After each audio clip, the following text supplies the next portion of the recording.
부천교회 형제자매님들 주님 안에서 평안하셨습니까? 네, 이렇게 만나게 돼서 참으로 반갑습니다. 그리고 힘있는 찬송 참으로 감사드립니다. 들으니까 마구마구 힘이 솟네요. 여러분들도 그렇죠? 예. 저는 1990년 7월 21일 날 하나님의 사랑을 깨닫고 구원을 받은 김형일 형제입니다.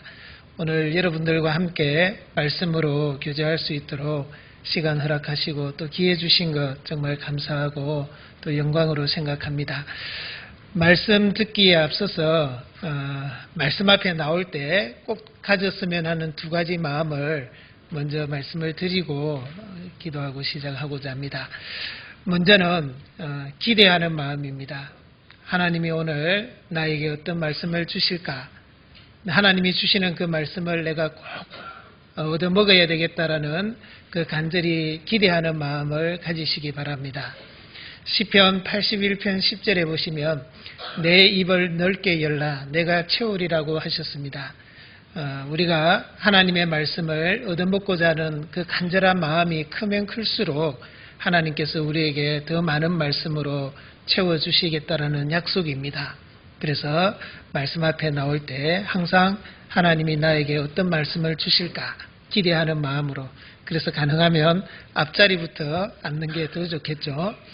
그리고 두 번째는 기도하는 마음입니다.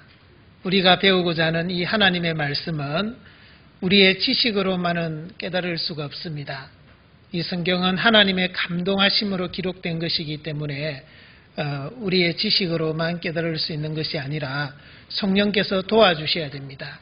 그래서 말씀을 배울 때 항상 기도하는 마음으로 하나님 오늘 저에게 꼭 필요한 말씀을 주십시오. 제가 그 말씀을 받아서 저에게 교훈도 되게 하시고 또 책망도 되게 하시고 또 저를 바르게 해서 제가 그리스도인으로 합당하게 살아갈 수 있도록 그 말씀을 허락해 주십시오 하고 기도하는 마음으로 이 말씀을 배우셔야 됩니다. 외우기 쉽죠? 두 가지 마음. 하나는 기대하는 마음, 또 하나는 기도하는 마음. 기자로 시작하니까 기억하기 쉬울 겁니다. 그래서 꼭 그 두 가지 마음은 항상 가지고 말씀 앞에 나오시기 바라겠습니다. 같이 기도하겠습니다. 사랑과 은혜가 풍성하시고 자비로우신 아버지 하나님 감사합니다. 우리를 이 많은 사람들 가운데서 먼저 구원하시고 하나님의 자녀 삼아주셔서 영원한 천국에 갈 수 있는 믿음과 소망을 주셔서 감사드립니다.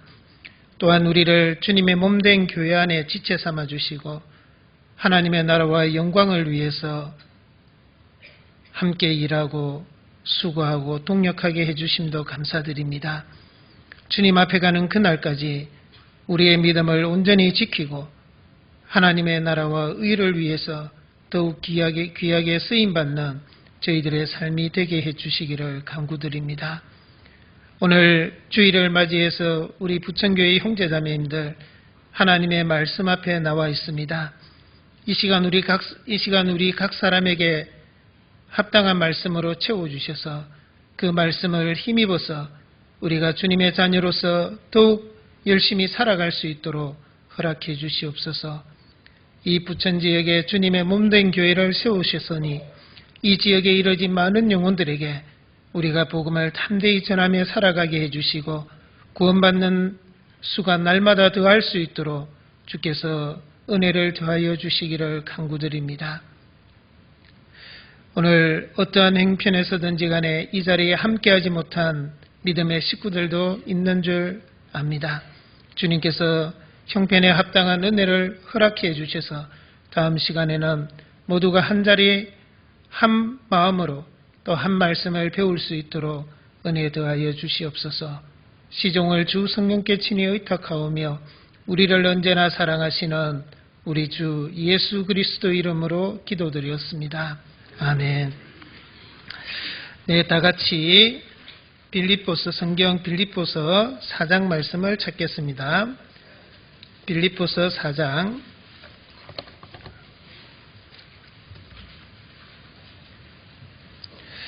빌립보서 4장 8절 말씀입니다. 빌립보서 4장 8절 한 구절 말씀을 같이 읽도록 하겠습니다.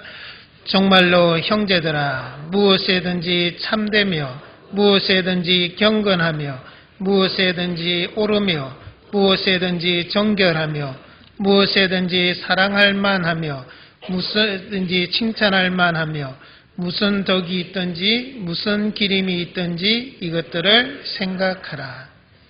오늘 여기다가 줄을 좀 끼워주시면 감사하겠습니다. 오늘은 우리가 마음에 대해서 좀 같이 생각을 해보고자 합니다. 사실 우리가 인생을 살아감에 있어서도 마찬가지고 신앙생활을 하는 데 있어서도 마찬가지입니다. 이 마음은 너무나 중요하다는 것을 우리가 잘 알고 있습니다. 일체 유심조라는 말이 있는 것처럼 모든 것은 마음먹기에 달렸다라는 뜻입니다. 그와 마찬가지로 우리가 신앙생활을 잘하고 잘 못하는 것도 그 시작이, 그 출발이 마음먹기에 달려있다라는 것입니다. 우리가 어떤 마음을 품느냐에 따라 내 신앙이 정말 하나님 보시기에 합당한 신앙의 모습이 될 수도 있고, 반대로 내가 어떤 마음을, 잘못된 마음을 품어서 하나님 보실 때에 합당치 못하게 살아갈 수도 있다라는 것입니다. 마음은 너무 중요합니다. 잠언 4장 23절에 물어 지킬 만한 것보다도 더욱 내 마음을 지켜라. 생명의 근원이 이에서 남이니라 그랬습니다. 이 세상에 우리가 물어 지킬 만한 것보다도 더욱 내 마음을 지키라고 성경은 말씀하고 있다라는 것입니다. 그만큼 마음이 중요하기 때문에 그렇습니다. 마음이 왜 그렇게 중요하냐 하면은 내가 어떤 마음을 먹느냐에 따라 내 인생이 결정되기 때문에 그렇다라는 것이죠. 잠언 23장 7절에 보시면 대저 그 마음의 생각이 어떠하면 그 위인도 그러한 적이라고 말씀하고 있습니다. 그 사람이 마음에 어떤 생각을 품고 있느냐에 따라 그 위인, 그 사람의 됨됨이도 그렇다라는 뜻입니다. 그래서 세상 사람들도 이렇게 말하죠. 생각은 행동을 낳고 행동은 습관을 낳고 습관은 인격을 낳고 인격은 인생을 낳는다라는 것입니다. 그러니까 결국은 생각이 그 사람의 인생을 결정할 수 있다라는 것이죠. 우리 주변에도 잘못된 생각이나 잘못된 사상 때문에 잘못된 인생을 낳는 경우를 종종 보게 됩니다. 우리 주변에 무신론의 어떤 생각에 하나님이 없다라는 그 생각으로 살아가다가 정말 인생을 비참하게 마감하는 사람들이 얼마나 많습니까? 잘못된 생각이 잘못된 인생을 낳는 것입니다. 또 IS 요즘 영상에서 많이 보여주잖아요. 이슬람 국가라는 그 기치 아래 많은 사람들을 아무런 죄도 없고 상관도 없는 시민들을, 선량한 시민들에게 총으로 또는 폭탄으로 많은 사상자를 내고 그들은 스스로 이르기를 자기는 어렵다고 생각하고 또 순교라고 생각하면서 비참하게 죽어가는 그런 어떤 삶을 보면 안타까움을 금할 수가 없지 않습니까?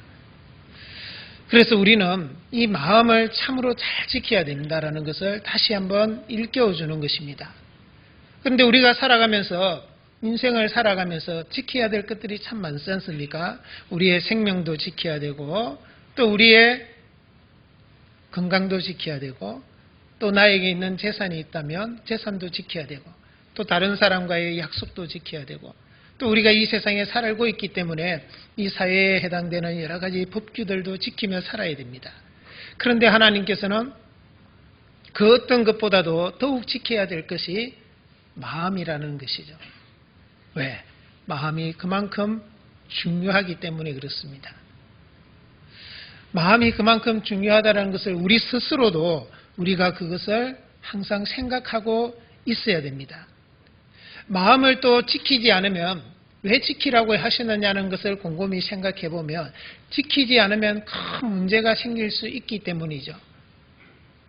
창세기 2장에 보면 하나님이 에덴 동산을 만들어 놓으시고 아담에게 그 에덴 동산을 주십니다. 주시면서 하시는 말씀이 지키며 다스리며 지키라라고 말씀합니다. 아담은 에덴 동산을 잘 다스렸습니다. 동물들이 그에게 나와왔을 때 이름도 지어주고 그리고 동물들과 대화를 하면서 재미있게 아마 지냈을 것입니다. 그런데 하나님이 분명히 지키라고 했거든요. 그런데 그는 지키지 못하고 마귀에게 결국 빼앗기게 된 것입니다. 지키라고 했을 때는 반드시 빼앗는 자가 있다는 것을 우리는 알아야 됩니다. 무릇 지킬 만한 것보다도 더욱 내 마음을 지키라라고 말씀하셨을 때는 우리가 지키지 않으면 빼앗기게 된다는 것을 전제하고 있는 것이죠. 요한복음 13장 2절에 보시면 마귀가 벌써 시몬의 아들 가룟 유다의 마음에 예수를 팔려는 생각을 넣었더니 라고 기록하고 말씀하고 있습니다. 가룟 유다가 예수님을 은 30에 팔았습니다. 여러분들 잘 알고 있지 않습니까? 그게 나중에 너무 양심에 괴로워서 그는 자살하고 죽었습니다. 자, 그가 왜 예수님을 돈 은 30에 팔았느냐? 그는 돈을 사랑하는 마음이 있었습니다. 돈에 대한 욕심이 있었습니다. 예수님을 팔면 은 30원 얻겠다라는 생각을 가지고 있었습니다. 그걸 마귀가 눈치채고 마귀가 그에게 예수를 팔 수 있는 기회를 줬다라는 것이죠. 그가 마음을 지켰다면, 처음부터 그런 마음을 먹지 않았더라면 그는 예수님을 은 30에 팔지 않았을 것입니다. 하지만 그는 자기의 마음을 지키지 못했기 때문에 결국은 예수님을 은 30에 팔아서 그것으로 인해서 결국은 비참한 인생을, 예수님은 그에게 말씀하시기를 저는 차라리 나지 아니하였다면 제게 좋을 뻔하였다라고 말씀하셨습니다. 그런 비참한 인생을 갖게 된 것입니다.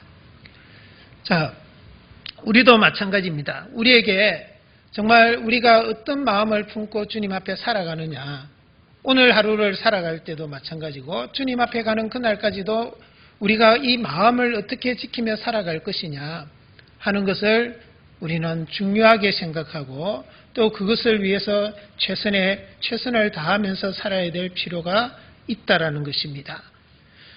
마귀는 어떻게 하든지 우리의 마음을 빼앗고자 합니다.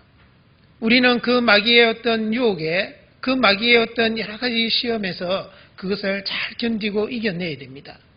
하나님은 우리 모든 사람의 마음을 다 아십니다. 우리가 어떤 생각을 품고 어떤 마음을 품고 살아가는지 다 아신다라는 것이죠. 우리가 좋은 마음을 품을 수도 있고 우리가 나쁜 마음을 품고 살아갈 수도 있습니다. 사람들은 모릅니다. 하지만 하나님은 다 아시죠. 열왕기, 여기는 잡아놓으시고요. 열왕기상 14장 말씀을 찾겠습니다.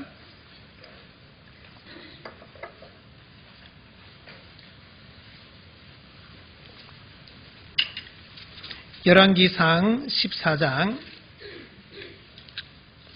1절입니다.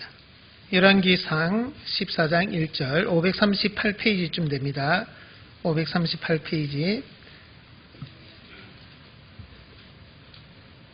1절 같이 읽겠습니다. 그때에 여로보암의 아들 아비야가 병든지라. 그 다음에 13절입니다. 13절 같이 읽겠습니다. 온 이스라엘이 저를 위하여 슬퍼하며 장사하려니와 여로보암에게 속한 자는 오직 이 아이만 묘실에 들어가리니 이는 여로보암의 집 가운데서 저가 이스라엘 하나님 여호와를 향하여 선한 뜻을 품었음이니라. 여러분들, 여로보암은 북이스라엘의 초대 왕입니다. 그는 북이스라엘 백성들을 하나님으로부터 멀어지게 하고 우상을 숭배하게 만든 원흉입니다. 하나님은 그에게 그의 집안이 멸문지하를 당할 것이다라고 예언을 내렸습니다. 그런데 이 여로보암의 아들 중에 아비야라는 아들이 있었습니다. 이 아비야는 일찍 병들어서 죽게 된 거죠. 그런데 하나님이 왜 그에게 그렇게 했느냐라는 것을 성경은 증거해 줍니다. 그는 하나님을 향해서 선한 뜻을 품고 살았기 때문에 하나님은 그 마음을 정말 귀하게 여기고 그 마음을 지켜주신 겁니다.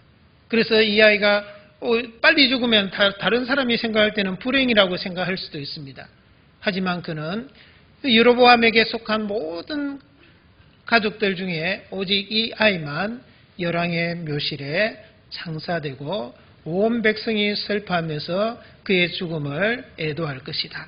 예, 그 영광을 지켜주신 것입니다. 오직 하나님을 향한 선한 뜻을 품고 있었는데 말입니다.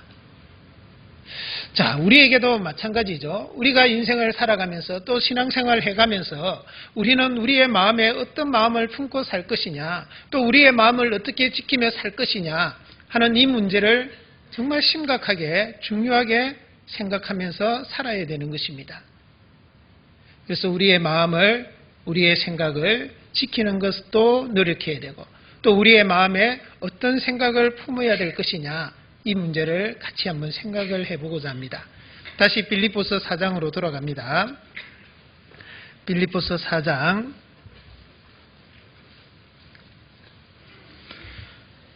6절입니다. 6절부터 제가 한번 읽어드리겠습니다. 아무것도 염려하지 말고 오직 모든 일에 기도와 간구로 너희 구할 것을 감사함으로 하나님께 아뢰라. 그리하면 모든 지각에 뛰어난 하나님의 평강이 그리스도 예수 안에서 너희 마음과 생각을 지키시리라. 8절 정말로 형제들아 무엇에든지 참되며 무엇에든지 경건하며 무엇에든지 옳으며 무엇에든지 정결하며 무엇에든지 사랑할 만하며 무엇에든지 칭찬할 만하며 무슨 덕이 있든지 무슨 기림이 있든지 이것들을 생각하라. 자, 우리는 우리의 마음과 우리의 생각을 분명히 지켜야 되고, 또 우리의 마음속에 정말 하나님 보실 때 무엇이든지 참되고 무엇이든지 경건하고 무엇이든지 옳고 무엇이든지 정결하고 무엇이든지 사랑할 만하고 칭찬할 만한 것들로 채워야 됩니다. 그래서 오늘은 우리의 마음에 품고 살았으면 좋은 그런 몇 가지를 같이 한번 생각을 하고자 합니다. 자, 첫 번째는 우리의 마음에 어떤 마음을 품었으면 하느냐 하면은 바로 옆에 3장입니다. 3장 바로 옆에 빌립보서 3장 12절입니다. 자, 12절부터 14절 먼저 같이 한번 읽겠습니다. 내가 이미 얻었다 함도 아니요 온전히 이루었다 함도 아니라 오직 내가 그리스도 예수께 잡힌 바 된 그것을 잡으려고 쫓아가노라. 형제들아 나는 아직 내가 잡은 줄로 여기지 아니하고 오직 한 일, 즉 뒤에 있는 것은 잊어버리고 앞에 있는 것을 잡으려고 표대를 향하여 그리스도 예수 안에서 하나님이 위에서 부르신 부름의 상을 위하여 쫓아가노라. 자, 뒤에 있는 것은 잊어버리고 앞에 있는 것을 잡으려고 그리스도 예수 안에서 하나님이 위에서 부르신 부름의 상을 표대라고 했죠. 그 표대를 향해서 쫓아간다 그랬습니다. 물론 표대라는 말을 다른 말로 하면 목표가 되겠죠. 또 우리의 신앙의 비전이라고 이야기를 할 수 있습니다. 그래서 우리의 마음에 첫 번째 품었으면 좋은 마음, 분명한 신앙의 비전을 품었으면 좋겠습니다.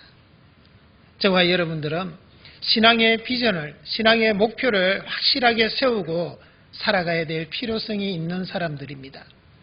목표가 있는 사람과 없는 사람은 살아가는 삶의 태도와 또 자세가 달라지게 되어 있습니다.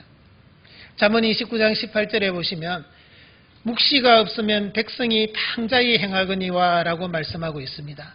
그 묵시라는 것이 계시 또는 비전을 말하는 것입니다. 비전이 없으면 백성이 방자하게 행한다. 자기가 하고 싶은 대로 좌루나 우루나 치우치면서 행할 수 있다라는 것이죠.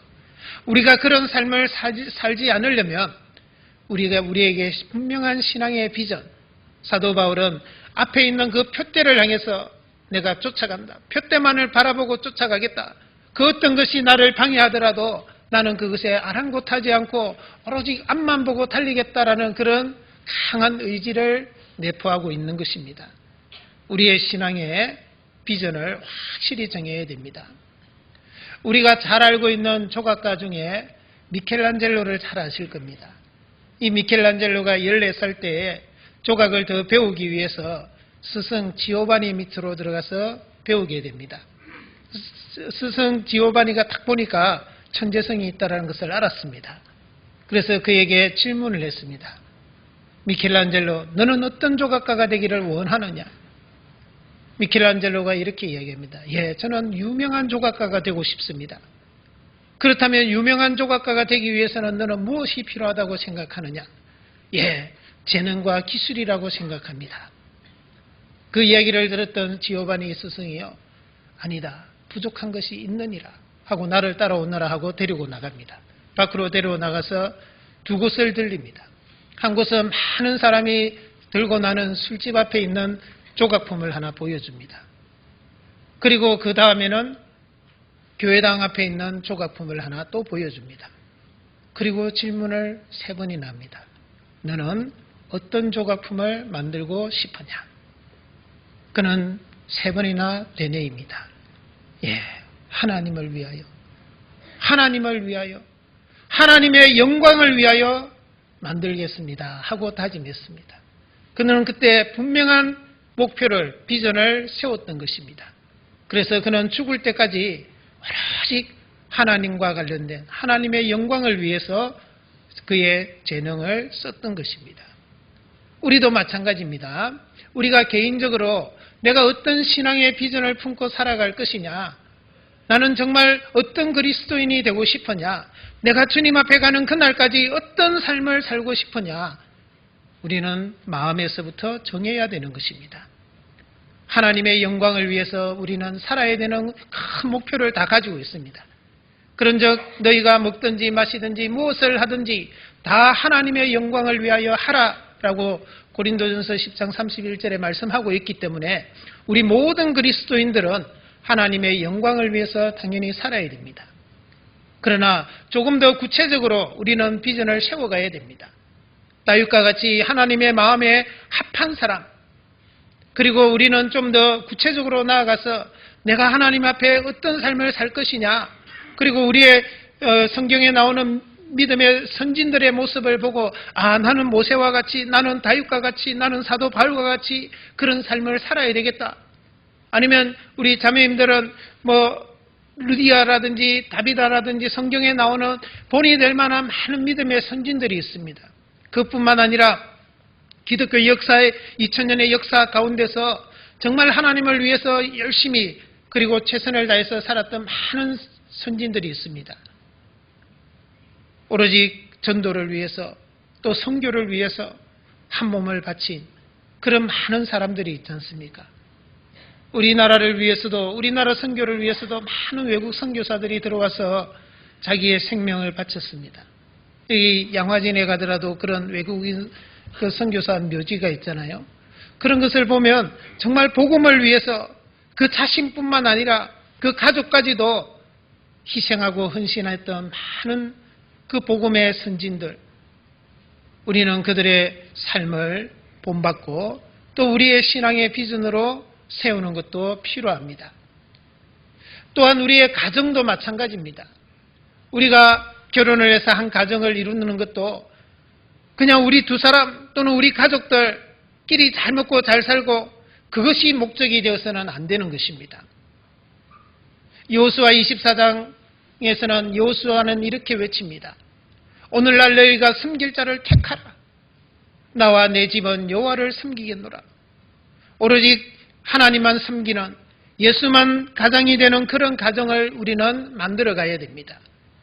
그리고 성경에 정말 본이 될 만한 믿음의 가정들이 많이 있습니다. 그 믿음의 가정들을 우리는 본받아야 됩니다. 브리스길라와 아굴라의 가정은 정말 복음을 위해서 자기의 목숨을 내놓았고 자기의 집을 교회로 사용했습니다. 형제자매님들이 모여서 말씀을 배우고 또 같이 식사를 하고 교제하는 그 장소로 오픈을 하고 그렇게 희생을 했습니다. 스데바나의 집은 성도 섬기기로 작정한 자다 그랬습니다. 형제자매들 중에 어려운 형제자매들이 많았습니다. 그들을 섬기려고 작정했다 그랬습니다. 가이오는 온 교회의 식주인이 됐다 그랬습니다.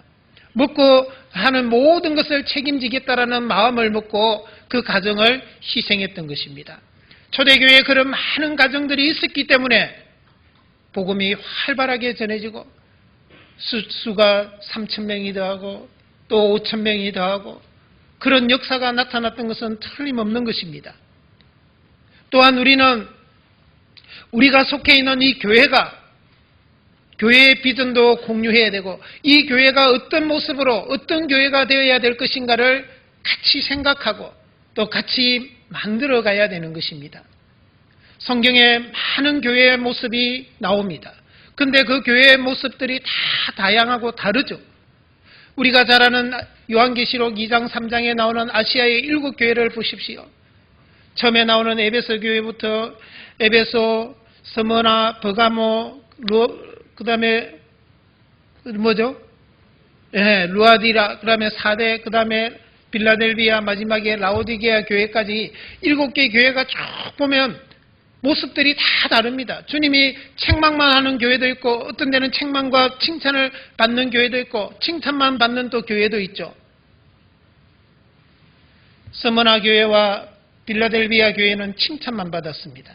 그리고 우리가 또 성경에 나타난 교회의 모습 보면 고린도 교회와 빌립보 교회 완전히 모습이 다르잖아요.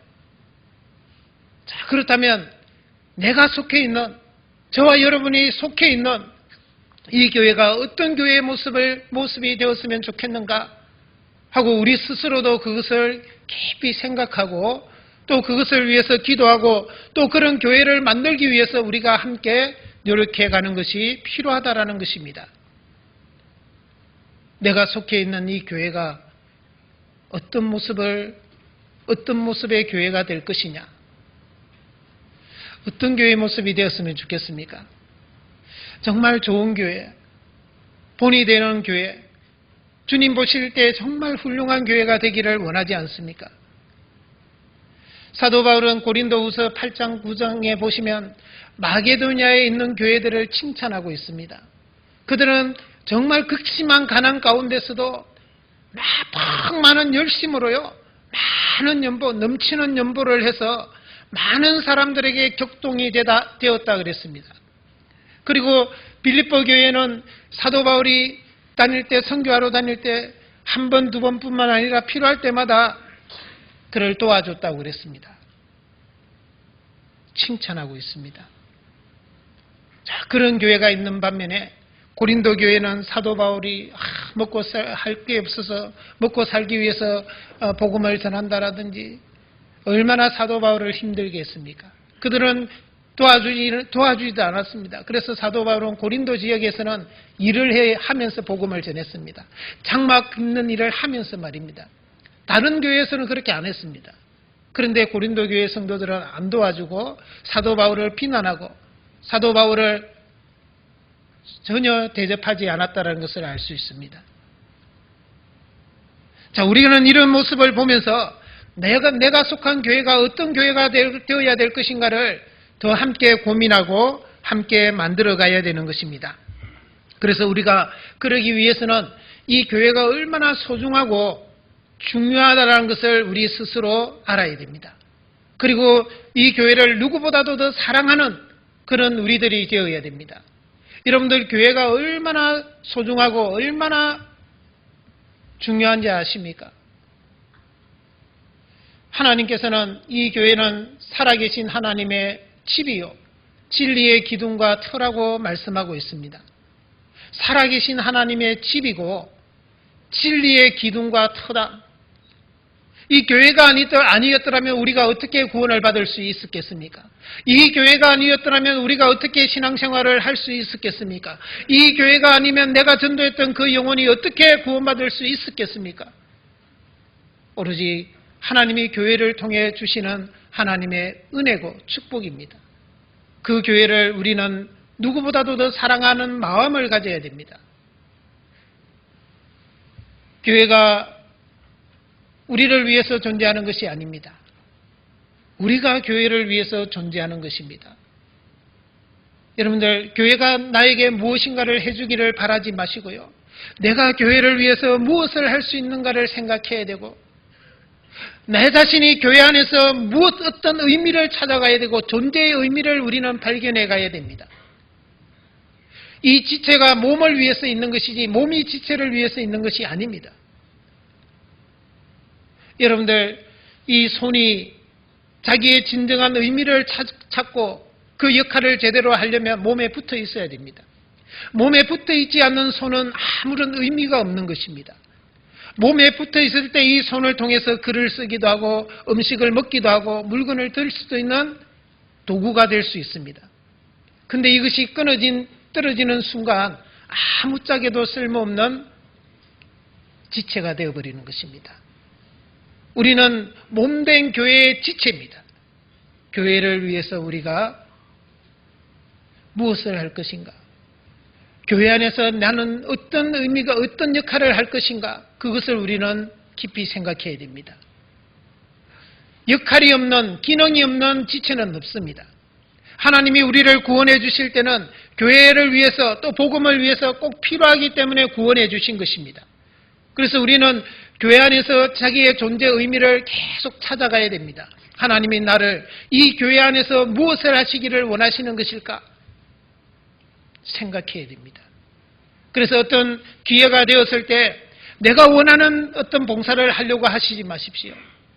교회가 정말 필요로 하는 봉사가 무엇인지, 직분이 무엇인지 그것에 우리는 순종하려고 하는 것이 더 중요합니다. 저는 그 은사가 없어서, 그 재능이 없어서, 능력이 없어서 못합니다. 그게 불순종입니다. 하나님은 우리가 어떤 것에도 순종하고자 하면, 필요하다면 그것에 필요한 모든 은사를 분명히 주십니다. 우리 하나님은 모든 것을 하실 수 있는 분이시기 때문에 반드시 필요하다면 없던 은사도 주셔서라도 하게 하시는 것입니다. 그래서 우리는 내가 교회를 위해서 뭔가를 해야 되겠다.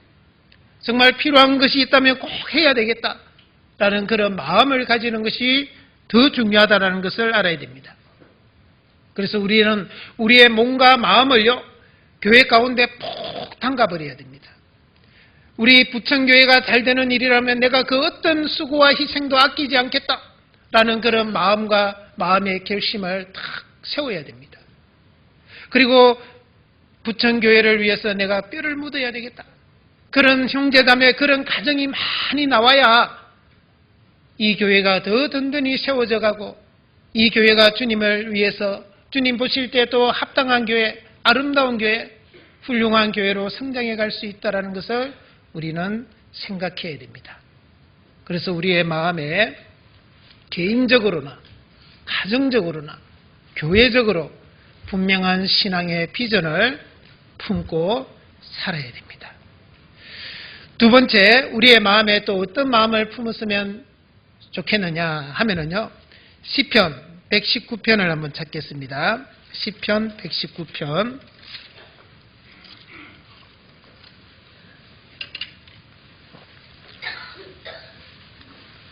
시편 119편 97절입니다.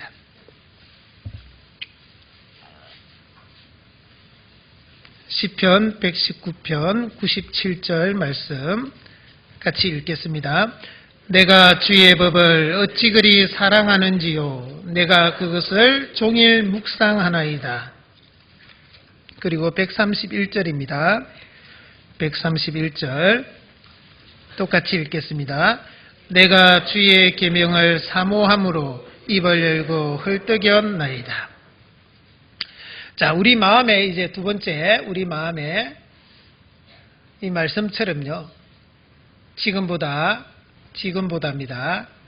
내가 하나님의 말씀을 더 사모해야 되겠다라는 마음을 꼭 품어줬으면 좋겠습니다.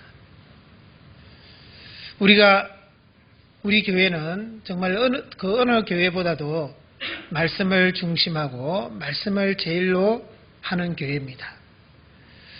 그렇다면 그 교회를 구성하고 있는 우리 형제자매님들, 저와 여러분들은 그 말씀을 최고로 여길 줄 알아야 되고 또 그 말씀을 누구보다도 더 사모하는 마음을 크게 가져야 되는 것은 당연하다라고 생각합니다.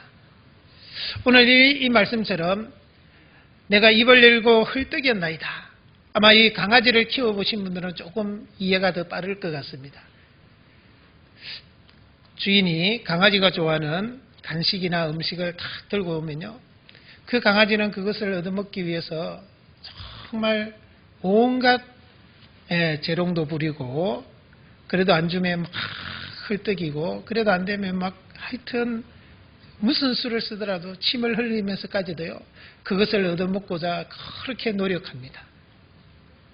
그런데 하물며 우리는 하나님의 말씀을 얻어먹기 위해서 정말 그만큼 사모하는 마음을 가지고 있는가?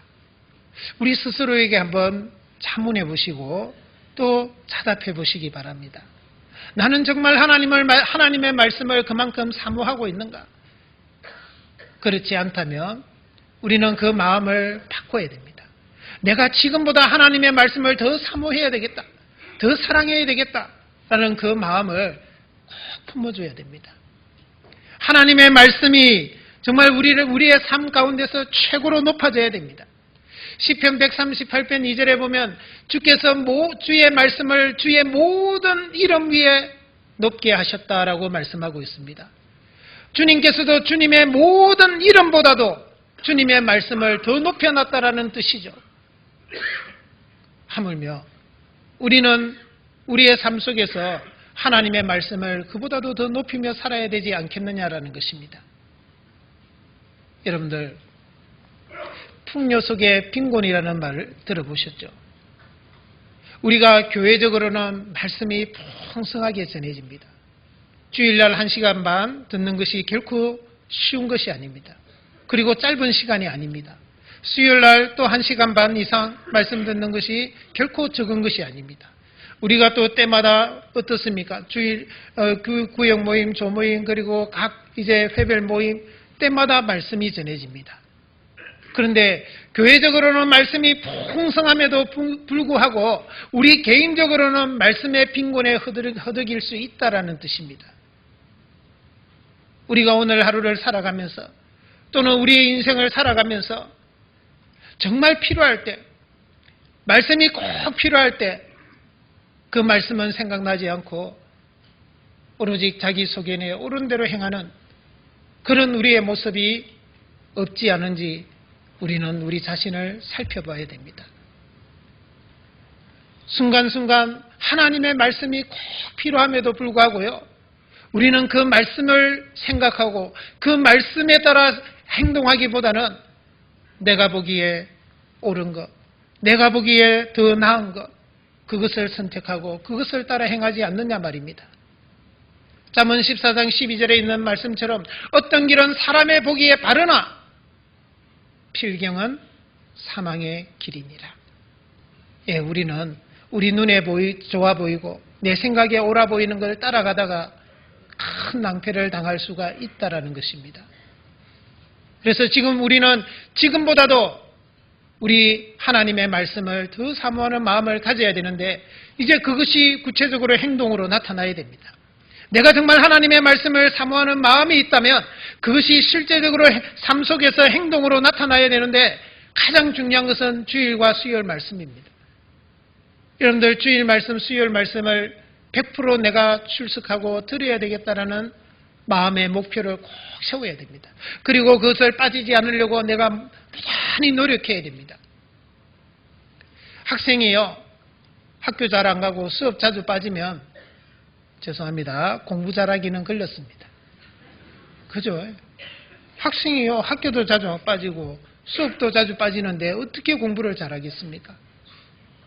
그와 마찬가지로 우리가 만약에 하나님의 말씀이 선포되는 주일날에도 내가 하고 싶은 대로 어떤 데는 빠졌다가 나오고 싶으면 나오고 수요일도 나왔다가 안 나왔다가 그러면서 내가 신앙생활을 잘하기를 바란다면 그것이 무엇과 다르냐 말입니다.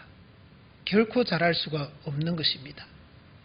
그래서 우리는 내가 주일 말씀, 수요일 말씀을 정말 빠지지 않고 100% 출석해야 되겠다라는 그 마음을 꼭 가져주세요.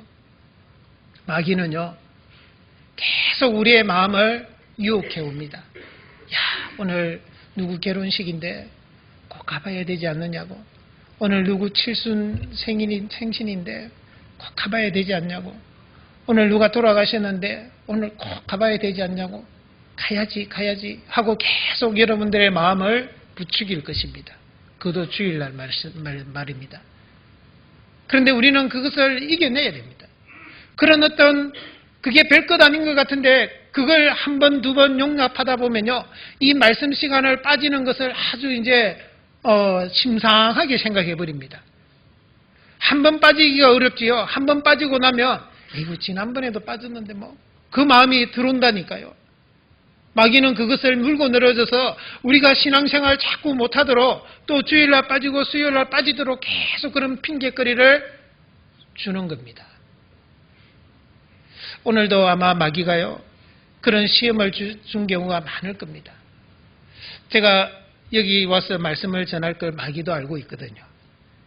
그래서 제가 말씀을 준비할 때 마귀가 옆에서 훔쳐봅니다. 그리고 이 말씀 들으면 야, 변화되겠다 하는 사람 딱 보고요, 마귀가 어떻게 하든지 그 사람이 요새 참석하지 못하도록 발악을 했을 겁니다. 어느 날 갑자기 아침에 막 급한 사람이 찾아와서 못 나오기도 하고요. 또 급한 연락이 와서 멀리 또 가야 되는 경우도 있고, 그래도 나는 가야 돼 하고 신앙으로 이긴 사람이 왔는데 마귀가 이 자리에서 또 졸게도 만듭니다. 못 듣도록. 예. 야, 너 이 말씀 들으면 큰일 나 하고요. 마귀가 그렇게 방해를 한다니까요. 잠언 16장 20절에 보시면요, 삼가 말씀에 주의하는 자가 좋은 것을 얻나니라고 말씀하고 있습니다. 우리가 신앙생활을 한지, 구원받은 지 5년이 되고 10년이 되고 신앙의 연수는 계속 쌓여가는데 거기에 비례해서 우리의 신앙의 성장은 왜 그렇게 더디는 것일까요? 우리가 말씀에 주의하지 않기 때문에 그렇습니다. 말씀에, 삼가 말씀에 주의하는 자는 좋은 것을 얻는다 그랬거든요. 주의한다는 것이 무슨 말일까요? 여러분들 불조심 생각해 보세요. 이번에 또 저기 불 나가지고 큰 손해를 입혔잖아요. 불조심하면요, 그냥 머릿속으로만 알고 그냥 끝나는 것이 아닙니다. 우리가 불을 사용할 때마다 조심하고자 하는 항상 그 마음을 가지고 있는 겁니다. 마음에서부터, 생각에서부터 딱 그 마음을 품고 있다가 행동으로 할 때도 그것이 연결되어야 되는 것입니다. 그게 주의하는 것이죠. 우리가 오늘 하나님의 말씀을 배웁니다. 하나님의 말씀을 배워서 이것이 하나님이 나에게 주신 뜻이고 하나님의 말씀이구나 하고 우리가 마음으로 받았습니다. 그러면 그것으로 끝나면 안 됩니다. 그것을 내 삶 속에서 이 말씀과 연결시켜서 그 말씀이 내 삶을 변화시키고 내 행동에 뭔가 영향을 주어야 됩니다. 그런데 그렇지 않으면 말씀을 한쪽 귀로 듣고 흘려버리고 말씀을 감상하듯이 감상하버리면요, 어떻게 됩니까? 이렇게 됩니다. 예레미야 22장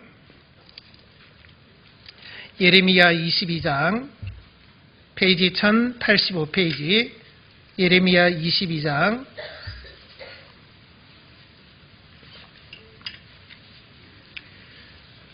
21절입니다. 예레미야 22장 21절 같이 읽겠습니다. 내가 평안할 때에 내가 내게 말하였으나 내 말이 나는 듣지 아니하리라 하였나니 내가 어려서부터 내 목소리를 청종치 아니함이 내 습관이라. 자, 이 무서운 거잖아요. 습관이 될 수 있다 이 말이에요. 우리가 말씀 오늘 말씀 참 좋다, 아니면 오늘 말씀은 별로야, 말씀 감상하기 위해서 이 자리에 있는 것이 아니잖아요. 에스겔 33장 32절에 에스겔 선지자가 이스라엘 백성들에게 하나님의 말씀을 쭉 전했잖아요. 근데 이스라엘 백성들은 어떻게 받아들였다 그랬습니까? 내가 너를 노래 잘하는 자로, 고운 음성으로 사랑의 노래하는 자로 여겼다. 이는 내 말하는 것을 행치 아니하고 순종치 않았다 그랬거든요. 우리가 그렇게 될 수 있다라는 것을 주의해야 됩니다. 나도 혹시 그렇게 될 수 있다라는 것을 조심해야 됩니다. 내가 잘못하면 정말 이스라엘 백성들이 행했던 그 잘못, 그 불순종을 나도 행할 수 있다라는 것을 알아야 됩니다. 그래서 우리는 그런 마음에서부터 그것을 경계하고 살아야 됩니다. 나는 그렇게 하지 않아야 되겠다. 내가 정말 평상시에 하나님이 주시는 말씀을 있다면 그 말씀을 내가 마음판에 잘 새겨서 그 말씀대로 내가 순종하며 살아야 되겠다라는 그런 결심을 가지고 또 그런 노력을 기울여야 됩니다. 그래야 우리가 말씀에 불순종하는 것이 습관이 되지 않습니다. 그리고 우리가 말씀을 심상하게 여기거나 가벼이 여기지 않는 것입니다. 우리는 지금보다도 더 말씀을 사모해야 될 필요성이 있는 사람들입니다. 하나님의 말씀은 살았고 운동력이 있어 좌우의 날선 어떤 것보다도 예리하여 홍과 영과 간질감이 골수를 찔러 쪼개기까지 한다 그랬습니다. 이 말씀은 살아서 우리의 마음속에, 우리의 또 삶에, 우리의 영혼을 더 변화시켜야 될 필요성이 있는 사람들입니다. 저와 여러분들은. 그렇기 때문에 우리는 그 말씀을 더 사모해야 됩니다. 더 사모하기 위해서는 우리가요, 마음의 각오를 좀 단단히 해야 됩니다. 너희는 먼저 그의 나라와 그의 의를 구하라. 그리하면 이 모든 것을 너희에게 더하시리라. 마태복음 6장 33절 말씀 잘 아시죠? 정말 우리가 오늘 주일날 어떤 대수사가 있다면요, 그걸 우리는 단호하게 거절할 줄 알아야 됩니다. 세상사 다 챙기면서요, 신앙생활 잘할 수 없습니다. 주일날 어떤 큰 일을, 만약에 결혼을 주일날 하면요, 사실 그 사람이 우리한테 신뢰를 한 겁니다. 내가 교회 다니는 줄 알면서, 내가 그리스도인이라는 걸 알면서 주일날 그런 행사를 한다면요, 그 사람이 먼저 우리에게 신뢰를 한 겁니다. 그러니까 나를 오지 말라라고 이미 선포하는 거나 똑같은 겁니다. 그렇게 우리는 받아들일 줄 알아야 됩니다. 그런데 우리는 또 거기를 그렇다고 해서 악을 악으로 갚으면 안 되잖아요. 그럴 때는 지혜를 써야 됩니다. 내가 꼭 가지 않아도 되는 사람이면요, 그냥 송금해 주세요. 네. 송금해 주면 더 좋아합니다. 왜? 아시잖아요? 네. 그리고 꼭 가봐야 되는 사람이면요, 전날 가세요. 전날. 토요일날 갔다가 토요일날 오시면 되잖아요. 얼마든지 할 수 있잖아요. 꼭 왜 가시려고 그럽니까? 한 끼 안 먹어도요, 안 죽습니다. 네. 그렇잖아요. 그런 걸 생각하면, 아, 내가 마음이 중요한 것이 중요하구나. 우리 형제 자매님들은요, 그 교회에 소속되어 있는 그 성도는 교회가 선포하는 말씀이 있는 시간은 하나님과의 미리 선약된 겁니다. 아시겠습니까? 말씀이 있고 교제가 있고 하는 것은 하나님과의 선약이라고 생각해야 됩니다. 여러분들, 이 세상에 그 어떤 사람이, 그 어떤 일이 하나님보다도 더 중요할 수 있고 하나님의 일보다도 더 중요할 수 있습니까? 결코 없습니다. 그런 마음으로 우리가 이 주일 말씀, 수요일 말씀을 생각해야 된다 이 말이에요. 그래서 그 말씀을 내가 사모하는 그 마음을 실질적으로 그렇게 삶 속에서 나타내야 그것이 합당한 것이고, 내가 정말 하나님의 말씀을 사모하는 것이구나. 우리 스스로도 그렇게 진단을 내려야 되는 것입니다. 그렇지 않고 어떤 일 때문에 쉽게 빠진다면, 나는 아직 멀었구나. 나는 하나님의 말씀을 아직 그만큼 사모하지 않고 있구나. 라고 판단 내리면 틀림없습니다. 그래서 우리는 지금보다도 더 하나님의 말씀을 사모해야 되겠다라는 마음을 꼭 품고요, 그것을 또 행동으로 나타날 수 있도록 그렇게 꼭 하셔야 됩니다. 자, 그리고 세 번째, 이제 우리의 마음에 또 어떤 마음을 품었으면 좋겠느냐. 자, 예레미야 성경 찾았으니까 예레미야 10장을 한번 보겠습니다. 예레미야 10장.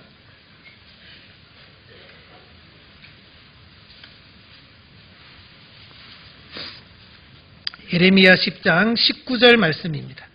19절 말씀 같이 읽겠습니다. 슬프다 내 상처여, 내가 중상을 당하였도다. 그러나 내가 말하노라. 이는 참으로 나의 고난이라. 내가 참아야 하리로다. 예레미야 선지자는요, 하나님의 말씀을 전하다가 중상을 당했습니다. 뭘 하다가요? 하나님의 말씀 전하다가 중상을 당했다니까요. 자기 일 하다가, 나쁜 짓 하다가 중상 당한 게 아니고요, 하나님의 일을 하다가 중상을 당했습니다. 큰 상처를 입은 거죠. 어떤 마음을 가져야 될까요? 하나님을 원망할 수도 있잖아요. 아니, 하나님, 내가 죄짓다가도 그런 것도 아니고, 내가 또 내 일 하는 것도 아니고, 하다가도 그런 것도 아니고, 하나님의 일을 하고 있는데, 하나님의 일을 하는데 어떻게 나에게 이런 중상을 입힐 수 있습니까? 하고 원망할 수도 있잖아요. 근데 예레미야는 참 믿음을 우리는 본받아야 됩니다. 이는 참으로 나의 고난이라 내가 참아야 하리로다. 자, 이 마음이 우리에게 있어야 됩니다. 우리는 고난을, 하나님이 나에게 허락하시는 고난을 달게 받겠다라는 마음을 품어야 됩니다. 그리스도인에게는 많은 고난이 있습니다. 의인은 고난이 많으나 여호와께서 그 모든 고난에서 건지시리로다. 시편 33편 19절 말씀입니다. 의인은 고난이 많다 그랬습니다. 왜 우리에게는 고난이 많은 것일까요? 왜 우리는 하나님의 자녀인데 하나님이 좀 편안하게 아니면 고난 없이 어려움 없이 살게 해주시면 좋을 것 같은데 왜 의인은 고난이 많은 것일까요? 우리가 하나님의 나라에 들어가려면 많은 환난을 겪어야 할 것이다. 사도행전 13장에도 그렇게 말씀하고 있습니다. 왜 고난이 많으냐? 빌립보서 2장 13절에 보시면요. 너희 안에서 행하시는 이는 하나님이시니 자기의 기쁘신 뜻을 위하여 너희로 소원을 두고 행하게 하시나니라고 말씀하고 있습니다. 너희 안에서 행하시는 이는 하나님이시다. 근데 하나님이 우리의 각 사람에게 하나님이 기뻐하시는 뜻을 이루기 위해서 하나님이 소원을 두고 있다는 것입니다. 저와 여러분들을 통해서 꼭 이루고 싶은 하나님이 기뻐하시는 그 뜻을 우리 속에 담아주셨다는 겁니다. 그것이 우리의 신앙의 비전이 되어야 되겠죠. 그것이 우리의 신앙의 소원이 되어야 되겠죠.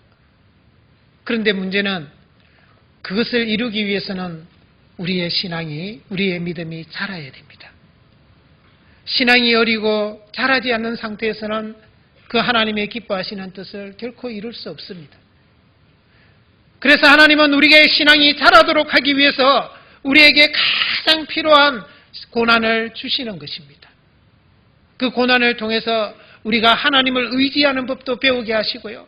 그 고난을 어떻게 해결해 나가야 되는지를 우리에게 하나님이 배우도록 하시는 것입니다.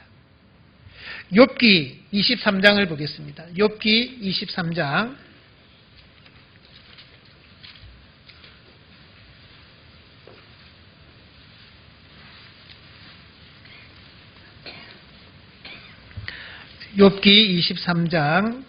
13절 14절입니다. 783페이지 욥기 23장 13절 14절 말씀을 같이 읽도록 하겠습니다.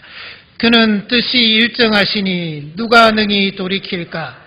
그 마음에 하고자 하시는 것이면 그것을 행하시나니 그런즉 내게 작정하신 것을 이루실 것이라. 이런 일이 그에게 많이 있느니라. 그는 하나님은 뜻이 일정하십니다. 누가 능히 돌이킬 수 없다라는 뜻이죠. 그 마음에 하고자 하시는 것이면 그것을 행하시나니 그런즉 나에게 작정하신 것도 이루신다 이 말씀입니다. 하나님은 우리에게 작정하신 모든 것을 이루시기 위해서 우리에게 고난이라는 것을 주신다라는 뜻이죠. 그래서 욥은 그 바로 위에 10절에 뭐라 그럽니까? 나의 가는 길을 오직 그가 아시나니 그가 나를 단련하신 후에는 내가 정금같이 나오리라. 예. 하나님이 나에게 이런 고난을 주셨구나. 하나님이 내 신앙이 더욱더 자라게 하기 위해서, 그리고 내 신앙이 더 자라서 하나님이 이루시고자 하는 그 뜻을 나를 통해서 이루기 위해서 이런 고난을 주셨구나 라고 알았다 이 말이에요. 그래서 우리는요, 하나님이 우리에게 가장 필요한 고난을 주십니다. 로마서 8장 28절에 보시면요, 하나님의 뜻대로 부르심을 입은 자들에게는요, 모든 것이 합력하여 선을 이룬다라고 말씀하고 있습니다. 하나님을 사랑하는 자, 곧 그 뜻대로 부르심을 입은 자들에게는 모든 것이 합력하여 선을 이루느니라. 내가 생각할 때 좋은 일만이 아니죠. 모든 일이죠. 내가 지금 생각할 때 별로 좋지 않고 이거는 없었으면 좋고 내가 이 일은 안 당했으면 좋겠다는 그 일까지도 모든 것이 합력한다 이 말은 어우러져서요, 막 뒤섞여가지고 선을 이루느니라. 하나님의 선을 이루어 가시는 것입니다. 그래서 우리는 이 고난에 대해서 제대로 알아야 되고 이 고난을 어떤 마음으로 받아들일 것인가가 참으로 중요하다는 것입니다. 여러분들, 하나님이 나에게 허락하시는 고난에는 원인이 없습니다. 우리가 징계에는 원인이 있잖아요. 내가 왜 징계받는지 아실 겁니다. 그러나 고난, 하나님이 허락하시는 고난, 나를, 내 믿음을 연단하기 위해서 주시는 그 고난에는 원인이 없습니다. 원인이 없고 오로지 선한 목적만 있는 것입니다. 그것을 우리는 알아야 됩니다. 그래서 하나님, 예레미야 선지자처럼 그런 마음을 가지고 이는 참으로 나의 고난이라, 내가 받아야 될 고난이라, 이 말이죠. 그러니까 내가 참아야 하리로다. 그것을 끝까지 견디고 그 고난을 이겨내야 되겠다라는 마음을 가지라, 이런 뜻입니다. 시편, 욥기 바로 다음에 시편 57편을 찾겠습니다. 시편 57편.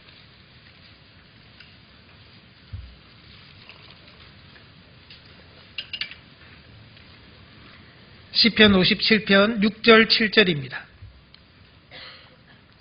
6절 7절 말씀 같이 읽겠습니다. 저희가 내 걸음을 장애하려고 그물을 내비하였으니 내 영혼이 억울하도다. 저희가 내 앞에 웅덩이를 팠으나 스스로 그 중에 빠졌도다. 하나님이여, 내 마음이 확정되었고 내 마음이 확정되었사오니 내가 노래하고 내가 찬송하리이다. 예, 여러분들, 이 시편은 다윗이 기록한 것입니다. 다윗은 정말 이유 없이, 연고 없이 많은 고난을 받은 대표적인 사람입니다. 그는 사울을 향해서요, 선을 행했습니다. 사울이 싸우지도 못하고 있는 그 골리앗을 상대로 해서 골리앗을 쳐 죽였습니다. 사울이 싸워야 될 그 블레셋을 대상으로 해서 다윗은 가는 곳마다 블레셋과 싸워서 승리를 가져다 줬습니다. 그런데 그에게 돌아온 것은 결국은 핍박이었습니다. 얼마나 억울했겠습니까? 내가 무엇을 잘못했는지 처음에는 억울했죠. 내 영혼이 억울하도다.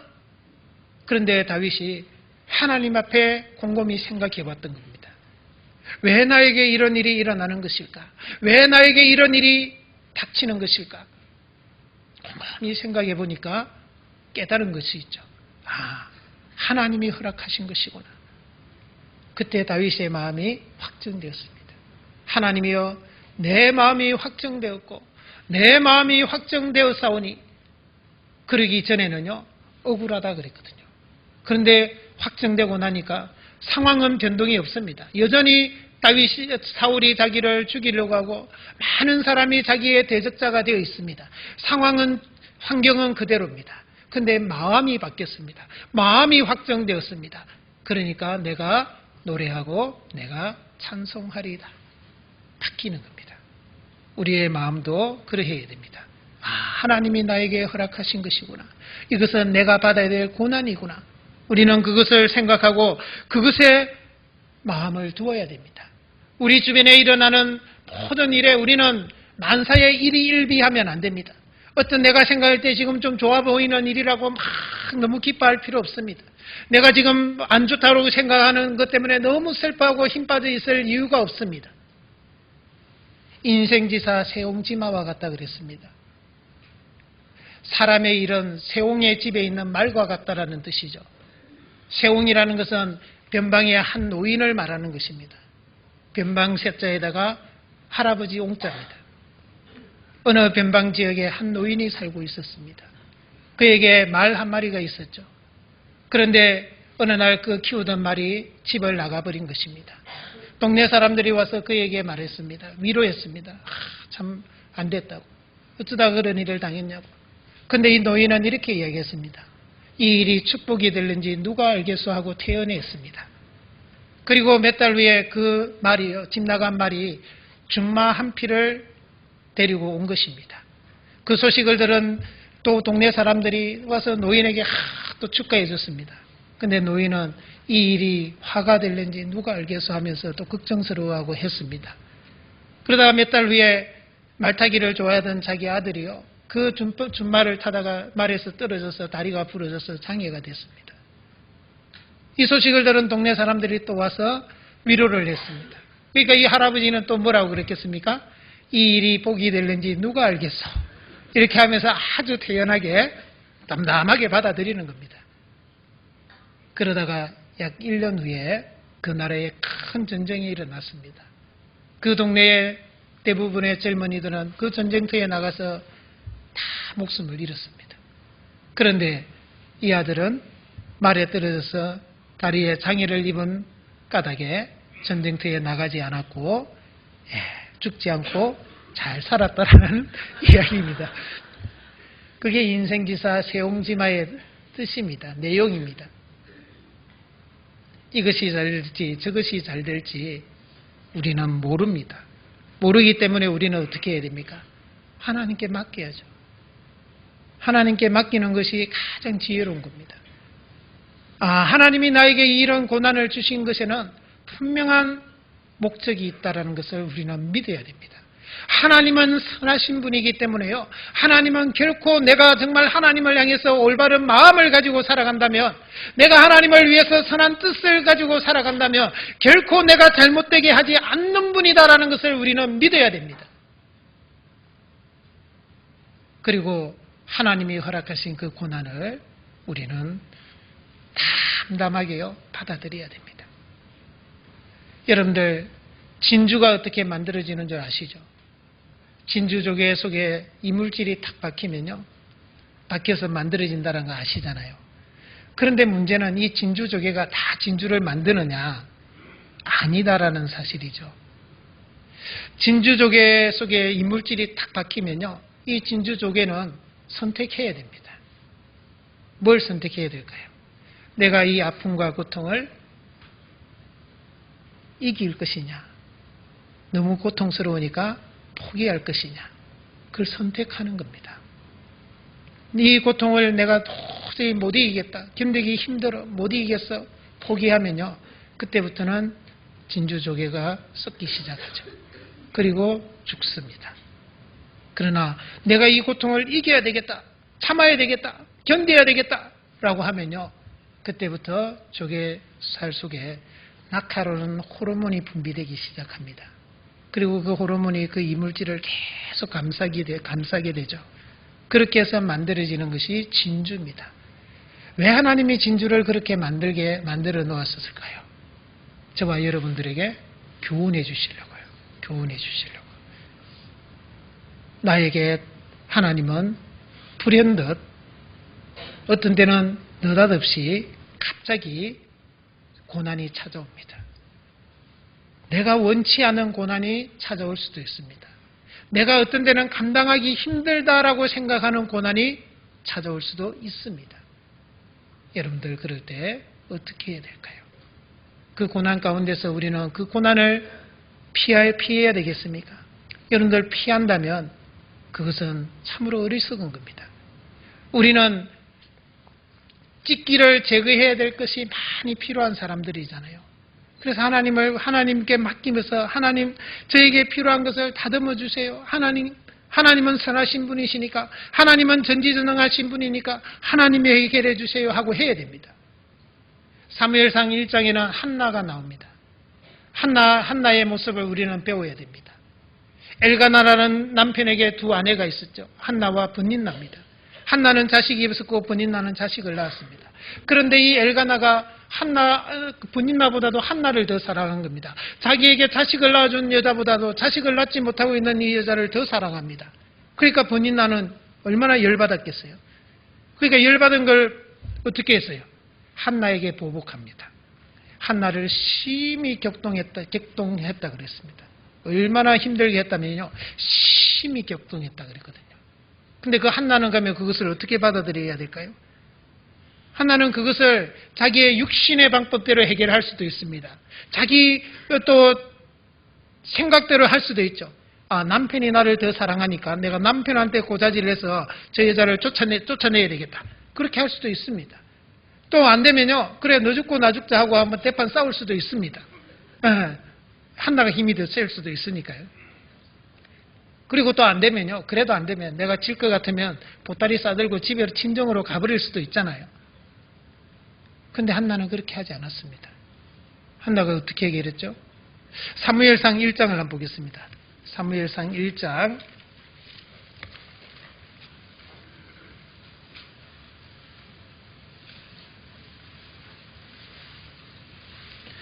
사무엘상 1장 10절 11절입니다. 페이지 409페이지쯤 됩니다. 408페이지나 9페이지쯤 될 겁니다. 사무엘상 1장 10절 11절 말씀 같이 읽겠습니다.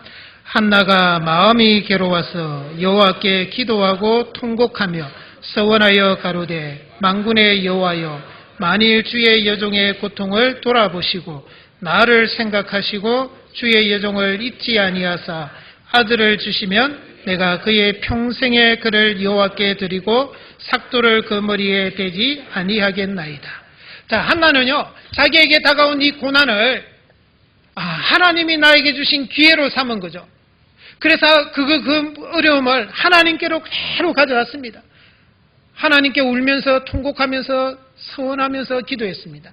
하나님, 이 여종의 고통을 돌아봐 주세요. 하나님, 저에게 가장 절실한 것이 아들입니다.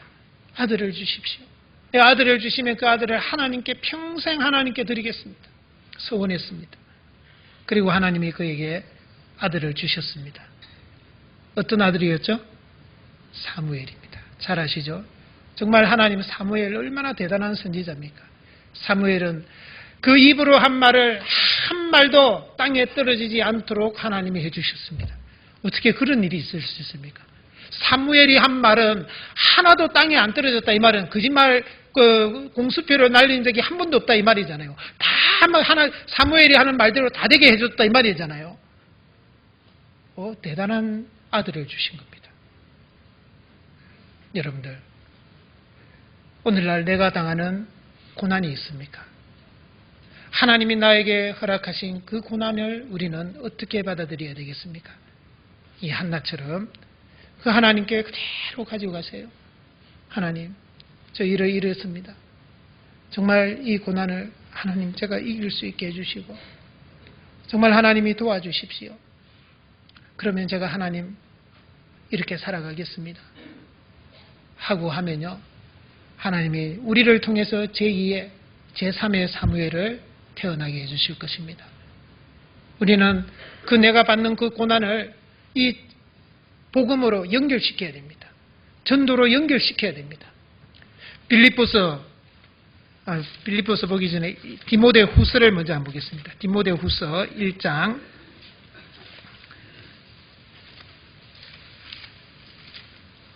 디모데 후서 1장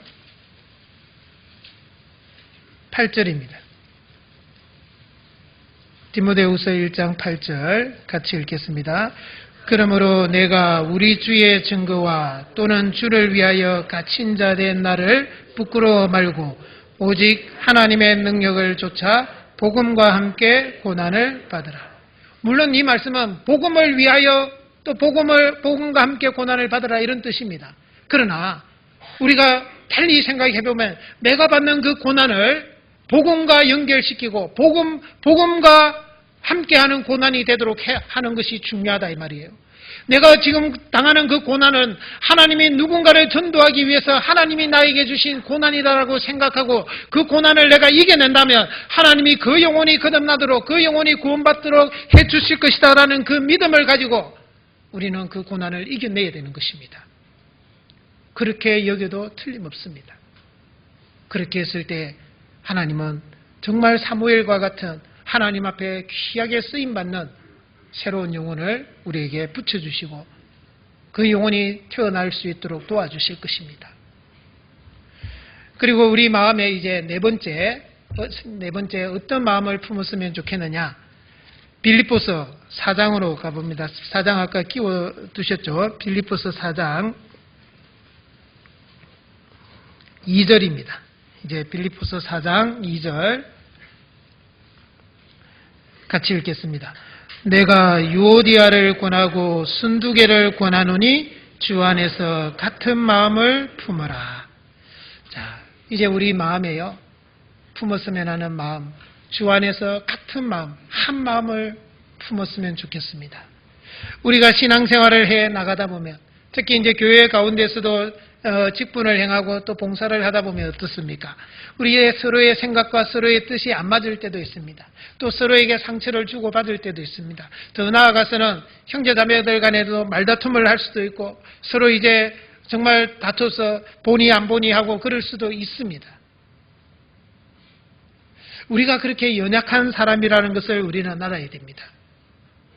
내가 왜 그랬을까? 물론 그것을 돌아보는 것도 필요합니다. 그러나 정말 내가 그럴 수밖에 없는 연약한 죄인이고 정말 나는 이 정도밖에 안 되는 사람이구나라는 것을 인식하는 것도 필요합니다. 그리고 우리는 그런 상황이 된 것에 대해서 방치를 하면 안 됩니다.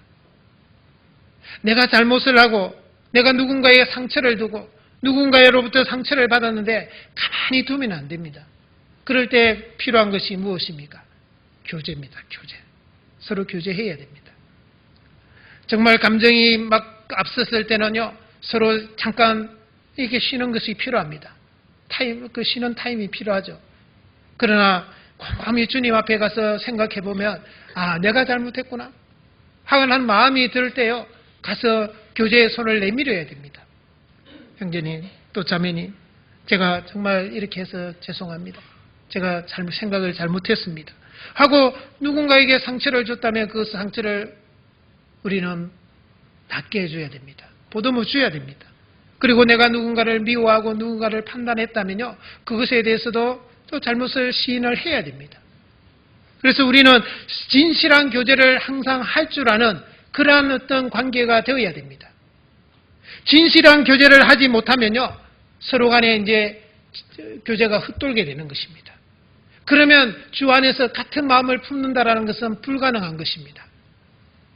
마태복음 5장 4절에 보시면요, 애통하는 자는 복이 있나니 저희가 위로를 받을 것이미요 그랬습니다. 어떤 사람이 위로를 받습니까? 애통하는 자가 위로받는다 그랬습니다.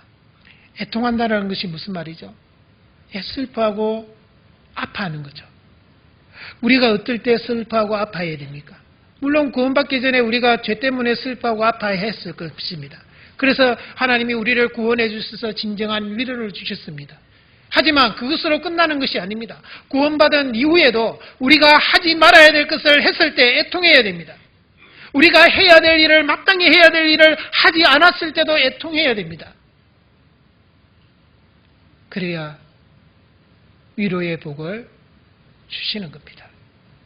내가 주님 앞으로 위로를 받고 싶으면요, 내가 하지 말아야 될 것을 했을 때 애통하고 해야 될 것을 하지 않았을 때 애통해야 됩니다. 우리의 교제는 발 씻음의 교제라고 요한복음 13장에 되어 있습니다. 예수님은 주와 선생이 되어서 제자들의 발을 씻겼습니다. 내가 주와 선생이 되어 너의 발을 씻긴 것 같이 너희도 서로 씻기라 그랬습니다. 발을 씻긴다라는 것은 발은 이 세상에 더러운 모든 것이 다 묻혀 들어오는 통로입니다. 그것을 씻긴다라는 것은요, 감싸주고 서로 위해서 기도해 주라라는 뜻입니다. 형제자매들이 잘못하고 형제자매들이 정말 실수하고 하는 부분들을요, 들추어내서 막 그걸 흉보고 그것을 비난하고 그러지 말고요, 그걸 감싸주고 그것이 내 허물이라는 것을 허물이라고 생각하고 그것을 위해서 정말 애통해야 하고 같이 애통해야 됩니다. 그리고 기도해 줘야 되는 거죠. 그런 마음으로 우리가 교제해야 된다는 것을 말씀하고 있는 것입니다. 우리의 신앙이요, 안으로는 그렇지 않은데 겉으로는 그럴싸하게 포장할 필요 없습니다. 올빼미 같이 막 그렇게 보일 필요 없다 이 말이에요. 올빼미는 막 털이 듭수룩해서요, 겉으로 볼 때는 크게 보인대요. 그런데 털 다 벗기 놓으면 요거만 해야 돼요. 예, 그렇게 보일 필요 없단 말입니다. 그냥 우리의 있는 모습 그대로 형제자매들하고 같이 나누는 겁니다. 내가 허물 많은 사람이고 내가 정말 부족한 사람이라는 것을 우리 서로 아는 겁니다. 알아야 되고 그리고 인정해야 되고 그리고 그 가운데서 우리가 오직 주님을 위해서 복음을 위해서 함께 협력하는 자다. 그게 그 대의가 있잖아요. 대의, 큰 뜻이 있잖아요. 그걸 위해서 우리가 모인 것이지 나에게 있는 그 허물, 내가 부족한 그걸 우리가 서로 덜쳐내려고 우리가 모여 있는 것이 아닙니다. 아마 이 유오디아와 순두르게가 자매들인데요. 빌립보 교회의 자매들입니다. 무슨 이유인지 모르겠지만 서로 싸워서 이렇게 아마 마음이 나눠진 것 같습니다. 뭐 주방에서 봉사하다가 그랬는지 아니면 뭘 해다가 그랬는지 성경에 구체적으로 안 나오기 때문에 모르겠습니다. 그러나 하여튼 무슨 일 때문에 서로 마음이 나눠지게 된 것입니다. 마귀가 틈을 타는 겁니다. 나눠진 걸 계속 오래 두고 있으면요, 마귀가 틈을 타거든요. 베드로전서 5장 8절에 근신하라 깨어라 너희 대적 마귀가 우는 사자같이 두루다니며 삼킬 자를 찾나니. 에베소서 4장 27절에는 마귀로 틈을 타지 못하게 하라 라고 말씀하고 있습니다. 마귀로 틈을 타지 못하게 해야 되는데 오래 두면요, 마귀가 틈을 타는 거예요. 그래서 서로 더 갈라지게 하고 더 나뉘게 하고 더 교회가 하나 되지 못하게 한단 말이에요. 그러니까 그렇게 방치하면 안 되니까 주 안에서 같은 마음을 품어라. 빨리 해결하고 빨리 화해하고 빨리 하나가 되도록 해라 이 말입니다. 우리가 그런 마음을 가지고 해야 됩니다. 여러분들, 중요한 문제가 아니면요, 정말 결정적인 문제가 아니면 양보하는 게 좋습니다. 누가 먼저 양보해야 될까요? 먼저 된 자가 먼저 양보해야 됩니다. 또 믿음이 더 큰 자가 양보해야 됩니다. 내가 내 의견을 관철해서 하나 되는 것을 깨트리는 것보다도요, 내 의견을 100번 양보해서 하나 되는 것을 지키는 것이 훨씬 더 잘한 일이고 훨씬 더 큰 일입니다. 우리는 서로에게 거울이라고 성경은 말씀하고 있습니다. 얼굴과 얼굴을 서로 비치는 것 같이요, 우리는 서로의 거울입니다. 누군가가 나에게 상처를 주고 누군가가 나에게 어떤 문제를 준다면요, 우리는 그때 저 사람 왜 저래? 저 형제, 저 자매 이러면 안 되는데, 그러면 안 되는데 이렇게 생각하면 안 됩니다. 마태복음 7장에는 뭐라 그랬습니까? 어찌하여 형제의 눈 속에 있는 티는 보면서 내 눈 속에 있는 들보는 깨닫지 못하느냐라고 말씀합니다. 형제의 눈 속에 있는 티를 왜 보여주십니까? 하나님이 그것을 왜 나에게 보여주시냐 말입니다. 왜 그 자매를 통해서, 그 형제를 통해서 나에게 문제를 주고 상처를 줍니까? 내 속에 있는 들보를 깨닫게 하기 위해서입니다. 정말 귀한 형제 자매를 하나님이 그렇게 쓰시는 겁니다. 그래서 우리는 누군가가 나에게 어떤 문제가 주면요, 그걸 자꾸 시시비비 가리려고 하면 안 됩니다. 먼저 우리 자신을 딱 돌아보고 하나님 앞에 내가 무엇이 부족한가? 하나님이 이 일을 통해서 나에게 어떤 것을 깨우치시기 위해서 그러시는가? 나의 들보가 무엇인지를 찾아봐야 됩니다. 그리고 그 들보를 빼려고 해야 됩니다. 형제의 눈 속에 있는 티를 빼는 것이 아니고요, 내 눈 속에 있는 들보를 먼저 빼려고 해야 됩니다.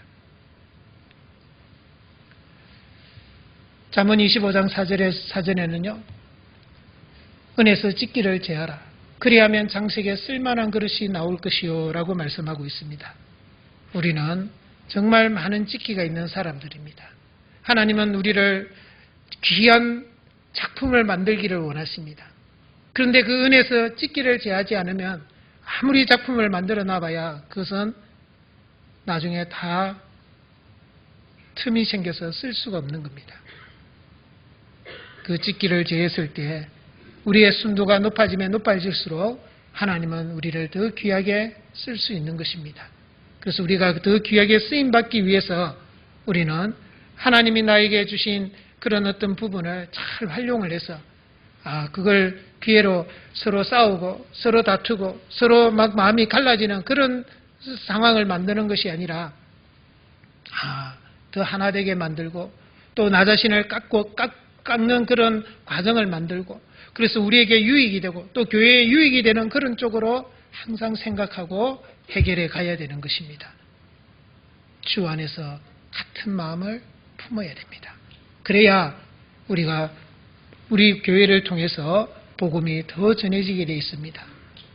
여러분들, 내 의견을 관철하는 것보다도 정말 하나 되게 하는 것을 힘써 지키는 것이 훨씬 더 잘하는 일이고 훨씬 더 큰 일이고 훨씬 더 큰 사람입니다.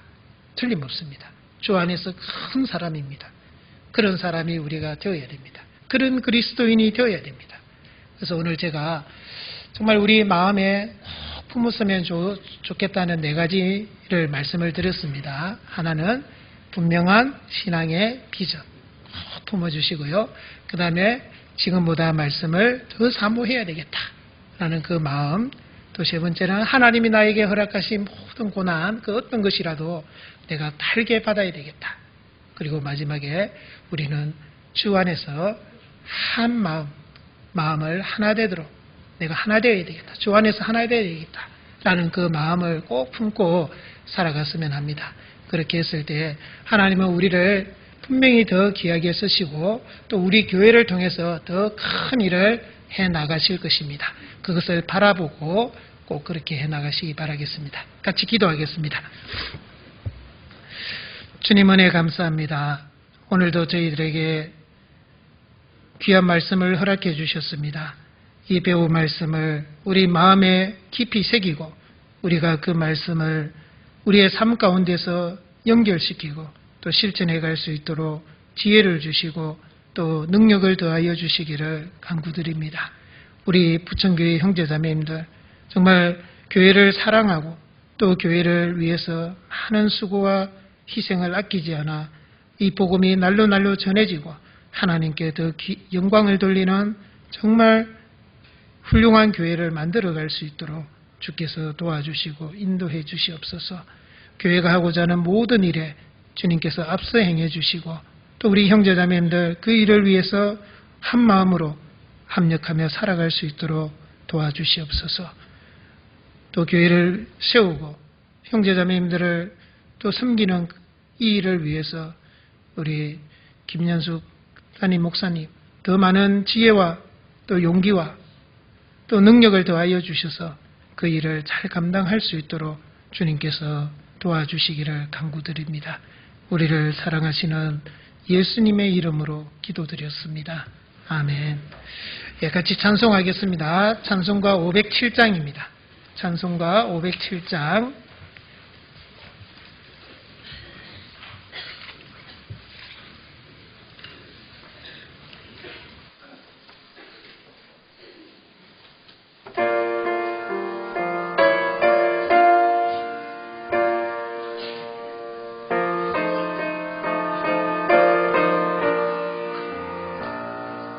주님의 마음을 본받는 자, 그 맘에 평강이 찾아오면 험악한 세상을 이기리니 하늘로부터 임함이로다. 주님의 마음 본받아 살면서 그 거룩하심 나도 이르리. 주 모습 내 눈에 안 보이며 그 음성 내 귀에 안 들려도 내 영혼 날마다 주를 만나 신령한 말씀 늘 배우도다. 주님의 마음 본받아 살면서 그 거룩하심 나도 이르리.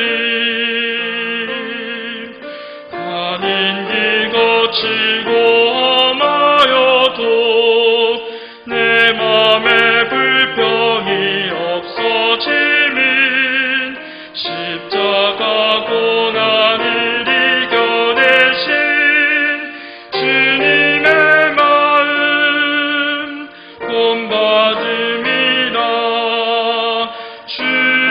주님의 마음 본받아 살면서 그 거룩하심 나도 이르리. 주 예수 세상에 다시 오시 그날의 무성도 변화하여 주님의 빛나는 그 형상을 다 함께 보며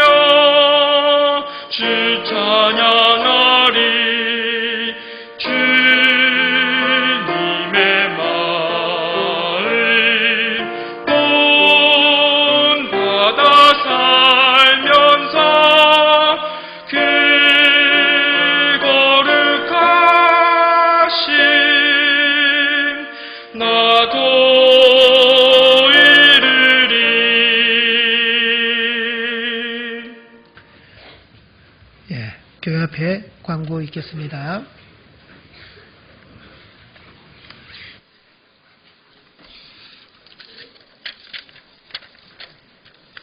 네, 광고 드리겠습니다.